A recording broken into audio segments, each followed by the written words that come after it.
Olá, tudo bem? Eu sou o professor Danislau, professor de literatura do CPV Vestibulares.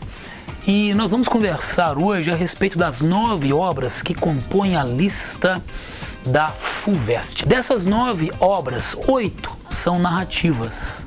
Isso quer dizer, contam uma história, envolvendo personagens, situações. Uma dessas obras, Claro Enigma, é uma reunião de cerca de 40 poemas publicados pelo poeta Carlos Drummond de Andrade. Então você tem textos de naturezas diferentes. Interessante observar que mesmo nessas obras narrativas há uma certa conexão com o universo da poesia. Nesse sentido, nós vamos falar em textos narrativos que apresentam uma prosa poética. Será uma prosa poética aquele texto que se compõe de linhas, parágrafos, capítulos, nesse sentido é prosa, é uma narrativa, mas que resvala no universo da poesia porque as palavras aparecem nesse texto em prosa desempenhando uma função mais associada ao universo da poesia. Nesse sentido, Guimarães Rosa vai dizer em Sagarana que as palavras têm canto e plumagem.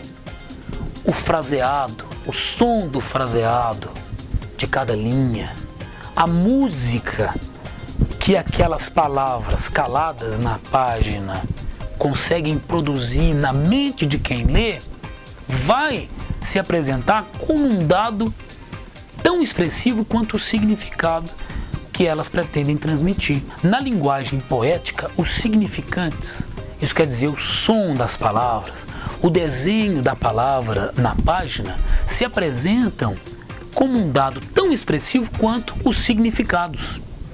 Na prosa, eu posso contar uma mesma história de 50 maneiras diferentes sem comprometer a expressão. No texto em prosa, eu posso trocar uma palavrinha por outra sem que isso constitua um prejuízo. Já na poesia, não. Na poesia, o som da palavra, a sua materialidade, o seu desenho na página, se apresenta como um dado insubstituível. Em Sagarana, a pesquisa a respeito do som de cada palavra, a respeito do som de cada frase, alcança o status de dado fundamental. O Guimarães Rosa produz um trabalho muito interessante com neologismos, inventa palavras, monta novas palavras, de modo que o seu texto soe de uma maneira muito especial. Não só os neologismos vão dar uma música interessante para o texto do Rosa, mas também os arcaísmos, palavras do arco da velha que ele vai desentranhar desse passado e fazer aparecer no seu texto. Então, por tudo isso, mais as onomatopeias, mais as melopeias, frases dotadas de melodia, tudo isso vai aproximar o texto do Guimarães Rosa do universo da poesia. Isso também está presente em Iracema. Lá em Iracema nós falamos, sem medo de errar, em prosa poética. O texto apresenta muitas palavras em tupi, e essas palavras em tupi, como apresentam um som muito característico, vão dar uma timbrística, um som para o texto do José de Alencar, que faz com que esse texto se aproxime da função poética.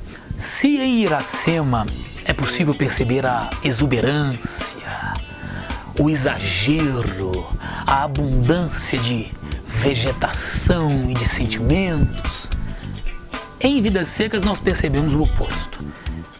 Vidas Secas está regido pelo signo da falta, da economia, da aridez, da penúria. Nesse contexto, é possível perceber uma prosa poética? Curiosamente, sim. A poesia não se faz só de excedimento lírico.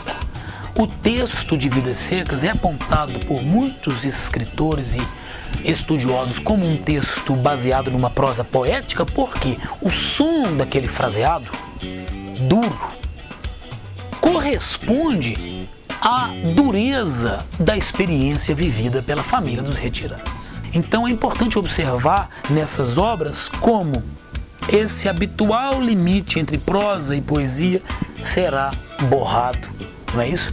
E essas experiências se constituindo como experiências literariamente muito ricas. Então é isso aí, foi um prazer conversar com você a respeito desse material riquíssimo, instigante, estimulante, essas obras do vestibular da FUVEST.